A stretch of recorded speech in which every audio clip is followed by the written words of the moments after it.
Good afternoon and welcome to the Atlanta airport. I am traveling today to Dallas, Texas to help Duck Team 6 with their upcoming vaccination clinic this weekend. And I was thinking while I was on the plane, and I just wanted to share a really cool concept with you that one of my coaching clients shared with me last week. I really like it when I have the opportunity to unplug, and I always get that opportunity when I'm on a plane.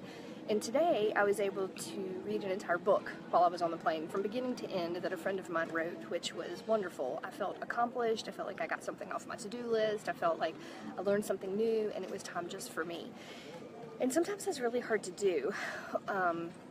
What I always suggest to my clients that are new to the world of development or new to their role in development is to make sure that they set aside a certain period of time every week, depending on what their overall job responsibilities are.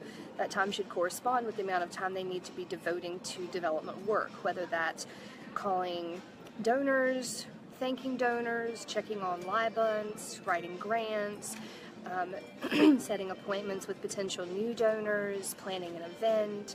So depending on what they need to do, they need to set aside certain times. This particular client is set aside from 9 to 11 on Tuesday, Wednesday, and Thursday every week, and that time is only for development. Everyone in the office is aware of that time and is blocked off on the calendars. Her boss doesn't schedule things over that time, and she doesn't commit herself to any outside meetings or other engagements that would take her away from that time.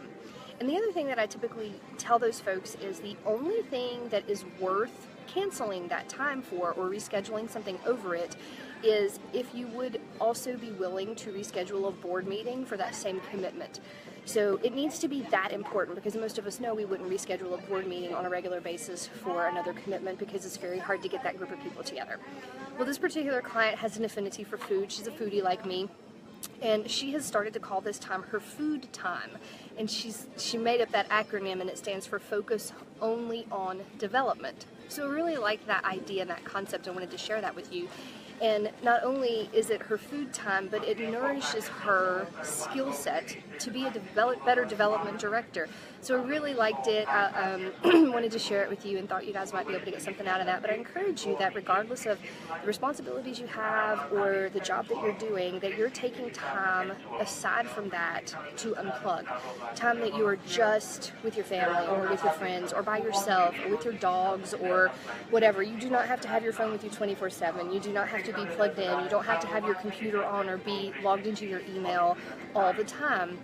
And this year, I mentioned at the end of last year, that was one of my goals for this year, was to set some better boundaries and parameters for myself, because I've worked for the past couple of years a lot, all the time, Monday through Sunday, and it was kind of hard to have specific time for me and my family. So this year I've actually taken my calendar, and I have marked off days that I'm not doing anything else but working from home, but also times that I'm not plugged in, so to speak. So I enjoy my travel days because I'm allowed to unplug a little bit, and it's required when you're on an airplane. So anyway, I encourage you to find those times for yourself. I hope you're having a great week, getting ready for a wonderful weekend, and think of us all as we go into our vaccination clinic in Dallas this weekend, and hope that we can serve a lot of families and animals in need. I'll talk to you guys again next weekend. Talk to you later. Bye-bye.